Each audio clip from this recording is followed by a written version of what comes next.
தீபாவளி பண்டிகையை முன்னிட்டு சென்னையிலிருந்து தென் மாவட்டங்களுக்கு செல்லும் ஆம்னி பேருந்துகளின் கட்டணம் 3 மடங்கு உயர்த்தப்பட்டுள்ளதால் பயணிகள் அதிர்ச்சியடைந்துள்ளனர். அக்டோபர் 20ஆம் தேதி தீபாவளி பண்டிகை கொண்டாடப்பட உள்ள நிலையில் சென்னையிலிருந்து தங்களது சொந்த ஊர்களுக்கு செல்ல பொதுமக்கள் திட்டமிட்டு வருகின்றனர். குறிப்பாக தென் மாவட்டங்களுக்கு செல்வதற்காக ஆம்னி பேருந்து டிக்கெட்டுகளை முன்பதிவு செய்ய முயன்ற ஏராளமான பயணிகள் டிக்கெட் கட்டண விலை பல மடங்கு உயர்ந்துள்ளதைக் கண்டு பெரும் அதிர்ச்சி அடைந்துள்ளனர். சாதாரண நாட்களில் சென்னையிலிருந்து நெல்லைக்கு செல்வதற்கு அதிகபட்சமாக 1800 ரூபாய் கட்டணம் வசூலிக்கப்பட்ட நிலையில் தற்போது 5000 ரூபாய் வரை கட்டணம் உயர்த்தப்பட்டுள்ளது.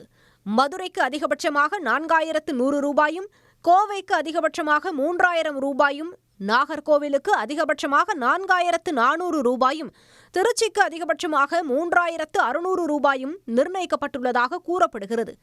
இந்நிலையில் ஆம்னி பேருந்துகளின் கட்டண உயர்வை கட்டுப்படுத்த தமிழ்நாடு அரசு கடும் நடவடிக்கை எடுக்க வேண்டும் என பயணிகள் கோரிக்கை விடுத்துள்ளனர். நார்மலாக 1100 அப்படி வரும் நான் ஏசி ஸ்லீப்பர் பொறுத்தவரை. இந்த ஃபெஸ்டிவல் டைம்லலாம் அது 2000, 2500, 3000 வரையும் காமிக்குது. நம்ம கவர்மெண்ட் பஸ் பார்த்தா 1100 வந்துடும் நான் ஏசி ஸ்லீப்பர்.